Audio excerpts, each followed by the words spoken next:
ওরা যে তোমা কইরে আর তেল দিছে প্রদীপে আমার গেছে তো ভাই সঙ্গে সঙ্গে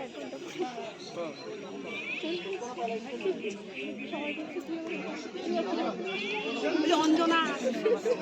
যারা প্রদীপে তেল দিচ্ছে তাদেরকে অনুরোধ করছি সাবধানতার সঙ্গে তেল ঢালুন যাতে তেল নষ্ট না হয় এবং প্রদীপে হাফ তেল দিন, অর্ধেক তেল দেবেন, ভর্তি দেবেন না। আবার বলছি যারা প্রদীপে তেল ভরছেন